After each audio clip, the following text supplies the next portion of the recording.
तो हिमाचल के कुल्लू में बादल फटने की खबर सामने आई है। बादल फटने से काइस नाले में बाढ़ आ गई, जिसमें एक शख्स की मौत हो गई है। तो वहीं बादल फटने से कई घरों और गाड़ियों को शदीद नुकसान पहुंचा। तस्वीर आप देख सकते हैं, हिमाचल में पहले ही तबाही का मंजर देखने को मिल रहा था बारिश और सैलाब की वजह से, और अब एक और मुसीबत आकर टूट पड़ी है। कुल्लू से ये जानकारी मिल रही है, कुल्लू में जबरदस्त तबाही देखने को मिल रही है। बादल फटने की खबर सामने आ रही है। बादल फटने से काइस नाले में सैलाब आ गया है, जिसमें एक शख्स की मौत की भी खबर सामने आई है। बादल फटने से कई घरों और गाड़ियों को भी नुकसान पहुंचा है। घरों में पानी दाखिल हो गया है और साथ ही साथ मलबे का ढेर भी आपको नजर आ रहा होगा।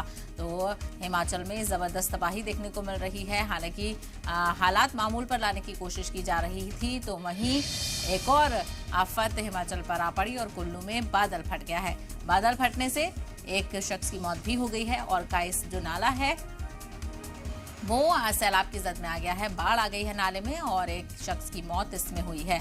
बादल फटने से कई घरों को नुकसान पहुंचा है, कई गाड़ियों को भी नुकसान पहुंचा है। तो वहीं आसपास के इलाके में दहशत का माहौल है। तो तस्वीरें आप देख सकते हैं, बादल फटने से हर तरफ मलबा नजर आ रहा है, शदीद नुकसान हुआ है, घरों में पानी दाखिल हो चुका है, गाड़ियों को नुकसान पहुंचा है, एक शख्स की मौत हुई है और नाले में सैलाब भी आ गया है।